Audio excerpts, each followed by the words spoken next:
Assalamu alaikum students.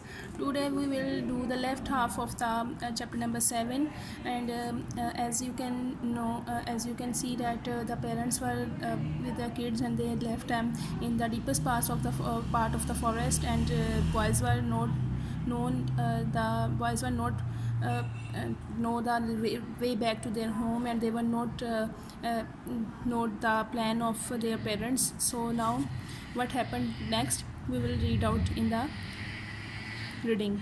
The boys felt a kind of shudder.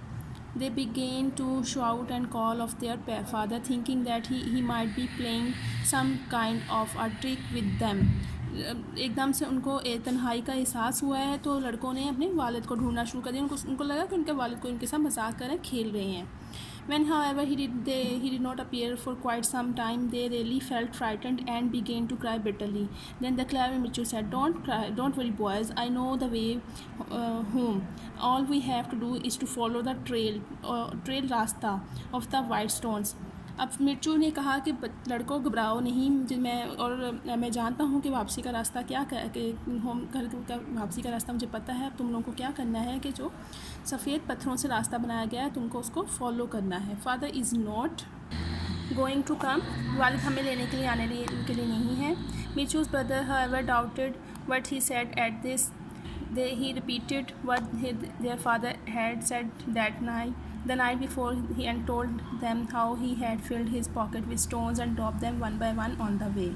So Mirchu led his brothers through the deep forest and along the winding paths, and until this is not winding, this is winding paths, until they reached the cottage. Perhaps we are not going to be welcomed, Mirchu said softly. Let us wait outside the cottage for a while and see if we can hear what father and mother are talking about. Here in this passage, the narrator has told us that Mirchu with his brothers went back to the cottage, but they did not go inside the cottage. They decided to stay outside and let his parents talk. When the woodcutter and his wife arrived home early that day, they had found 10 silver coins waiting for them. This was in payment of a debt that they had long forgotten about. At the sight of so much money, the woodcutter's wife wept with joy.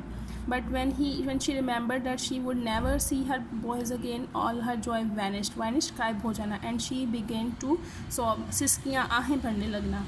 Well, what use was that money to her now, she thought. In this passage, the narrator told us that when the woodcutter and his wife went back to home, they found 10 coins, silver coins, जो कि उन्होंने कर्ज़ दिया था किसी को और वो भूल गए थे उस कर्ज़ को. लेकिन अब वो कर्ज़ वापस आ चुका था. वुडकटर की वाइफ तो बहुत खुश हुई इस चीज़ को देखकर कि उनके पास अब बहुत सारा पैसा है, लेकिन उस पैसे को कोई काम नहीं ला सकते थे क्योंकि वो अपने बच्चों को जंगल में छोड़ आए थे. "My sons, my poor little sons," she exclaimed with sorrowfully. "What would I not give to have you safely back home? Perhaps by now they might have been eaten by wolves." This was all Mirchu wanted to hear. He pushed the door open and ran to his mother. His brothers followed him too. In this passage, the mother is crying with sorrow and she said that मैं अपने बच्चों को घर वापस कैसे लाऊं, और अब तो हो सकता है उनको भेड़िए खा चुके हों. और यही मिर्चू सुनना चाहता था. वो फ़ौरन उसने दरवाज़ा खोला और भाग के अपनी माँ की तरफ चला गया. उसके भाइयों ने भी उसको फॉलो किया. "Don't cry, mother, we all are here, all safe and sound." What joy and happiness that there was in the woodcutter's cottage that night, and what a feast खाना, अच्छा दावत that they all had as they sat around the table. The woodcutter, his wife, and all their 7 sons lived happily ever after. Well done, little Mirchu. In this passage, the narrator told us that they were all happy because the children were back at home with safe and sound. Their mother was happy and their parents were happy too because now they have money to feed their children. Here we ended up our lecture, but you have to translate paragraph number 12 and translate this into Urdu and send us a picture on WhatsApp.